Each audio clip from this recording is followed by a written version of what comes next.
अब तपाईहरु नेपाली त बुझ्नुहुन्छ हैन सबैले प्रश्न। म धेरै लामो विषयमा तपाईहरुसँग यो विषयमा छलफल गर्न चाहदिन। मैले पनि धेरै कुराहरु यही मदरसा बोर्डको कार्यविधि गठन गर्ने सन्दर्भमा र उहाँहरुलाई मनोनित गर्ने विषयमा केही कुराहरु काम गर्ने सिलसिलामा जान्ने अवसर प्राप्त भयो। वास्तवमा जुन मुस्लिम समुदायका नेतागणहरूले आफ्नो विचार व्यक्त गर्नुभयो, त्यो मुस्लिम समुदायमा पछाडि परेको समुदायलाई शिक्षा क्षेत्रमा कसरी अगाडि ल्याउने भन्ने विषयको एउटा चिन्ताले बिरोलिरहेको मैले बुझेको छु।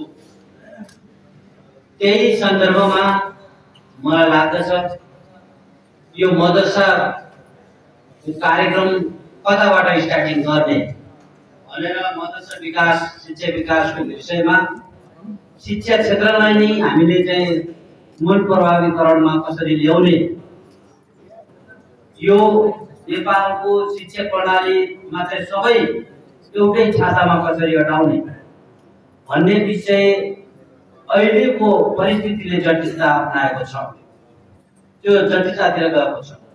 त्यसलाई सहजीकरण कसरी गर्ने यस्तै खालको उहाँले अघि नै धेरै साथीहरूले चाहिँ यहाँका समस्याहरू राख्नु। त वास्तविक भन्ने हो भने मञ्चमा बस्ने मन्त्रीको हैसियतले, सचिवको हैसियतले, महाशाखा प्रमुखको हैसियतले मौलानाहरूले के बोलेको होला भन्ने लाग्दछ। तर मेरो बुझाइ, म यहीँको नागरिक भएको कारण, म यही नेपालगञ्ज विश्वविद्यालयमै पढेको कारणले मलाई के लाग्दछ भने जुन समुदायको जो मुस्लिम समुदायका अगुवाले चाहिँ राखेको समस्या यथार्थ हो। यो यथार्थ समस्याको समाधान गर्नका लागि आफ्नो जुन राज्य निकायको प्रमुखलाई चाहिँ आफूले जानेका बुझेका र यसरी समाधान गर्नुपर्छ भन्ने एउटा निकाय दिने विचार उहाँहरूले संरक्षण गराउनु भएको छ। त्यसलाई हामीले मनन गरेका छौँ र अहिले तपाईहरुलाई स्विजरल्यान्ड बनाइदिन्छु भनेर त्यो सान्दर्भिक हुँदैन।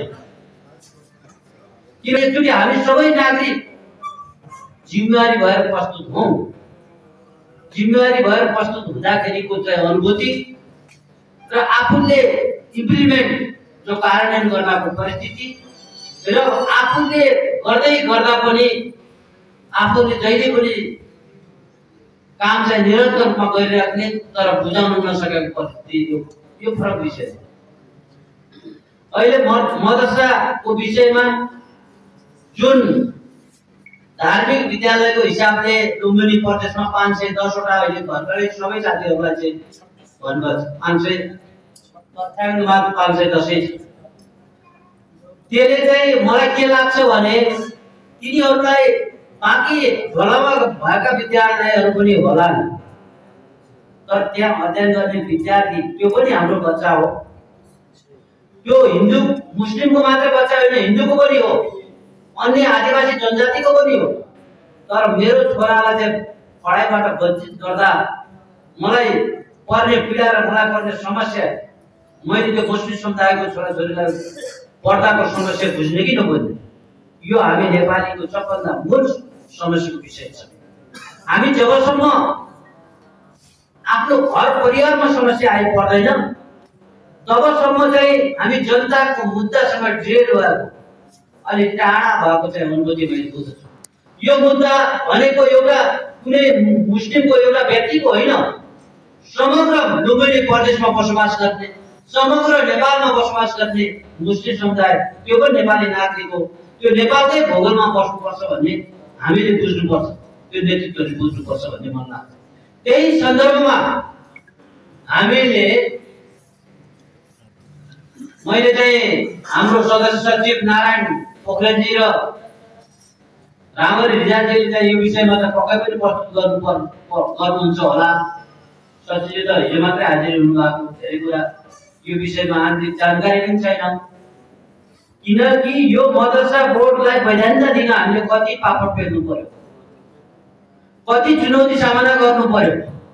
अर्थ मन्त्रालयमा कतिचोटि जानु पर्यो, कानुन मन्त्रालयमा कतिचोटि जानु पर्यो, मुख्यमन्त्री कार्यालयमा कतिचोटि जानु पर्यो र बल्ल चाहिँ वैधानिकताको कुरा उठ्यो भने तपाईहरु चाहिँ भन्नु होला कि हिजो के वैधानिकता थिएन, त्यो मध्येलाई त्यो जान्छ।